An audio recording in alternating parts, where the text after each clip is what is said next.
I want to speak to you about a very serious subject, lies about sex that can lead to demonization. I want to issue a very important warning. This is sexually explicit material and it's not suited for children. But it's going to be very, very helpful.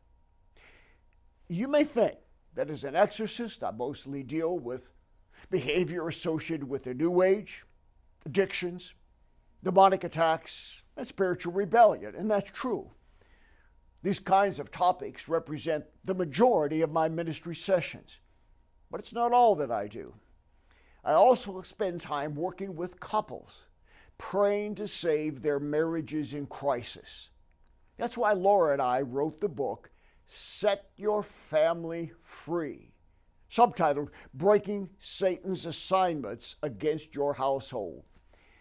Many times we minister as a married couple to pray with other couples in crisis, and by God's grace, we've been able to rescue them from the brink of divorce.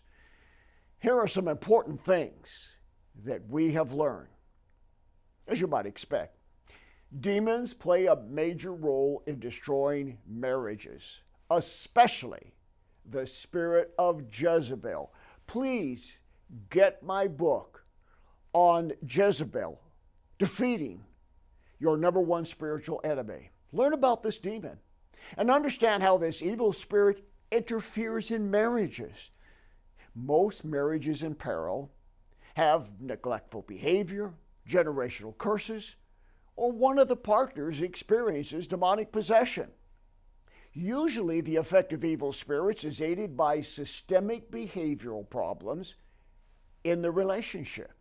Counseling experience has taught me that a significant number of marriages fail because proper systems of respect and communication are not in place. Laura and I teach couples how to reconnect by offering practical advice to correct faulty relationship systems. Such difficulties are usually the result of dysfunctional families of origin with one or both partners. Many of you need to meet with me and Laura for help with you and your current or future spouse. So consider scheduling a marriage encounter today. Now, what I'm about to say may come as a surprise to some, but it's based on data that I have acquired over many, many decades of ministry. I've discovered that more than half of Christian marriages facing difficulties are struggling with sexual issues. These matters in question are often the result of one or more of these three false assumptions that I'm going to state. Now remember, these are false assumptions. Number one, the wife is responsible for keeping the sexual behavior godly and relational functional. Number two, the wife must never refuse the husband's advances or his choice of sexual activities, lest he then turns to pornography or he's attracted to other women.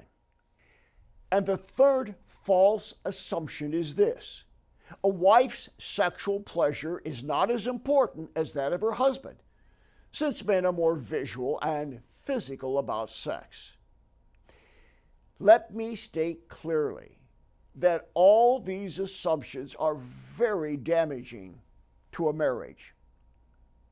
Many of you know the scripture, Ephesians 5:25, that says that husbands are to love their wives, and I quote, as Christ also loved the church and gave himself for her. That's what the NIV says. The ESV says he gave himself up for her. And the Living Bible puts it this way: as Christ showed the church when he died for her. So to be blunt, a husband ought to be willing to die for his wife, in or out of the bedroom. In reference to the 3 points that I've just stated, false assumptions, now let me restate these truths which may correct marriage problems. So number one, the truth is the husband is responsible for keeping sex pure and relationally connected.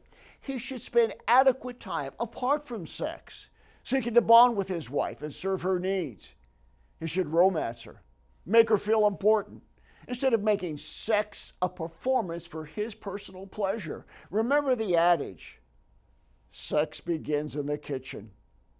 This means that simple tasks like doing the dishes and taking out the trash are part of the love language of a woman. Let me restate the second faulty assumption. Here is the truth. A wife has the right to say no to sex.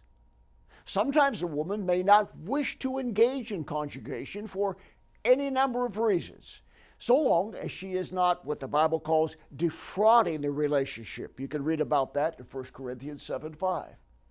Pregnancy, health issues, emotional conditions might make sex uncomfortable for a woman for a time, so there's no excuse for the husband to turn to pornography.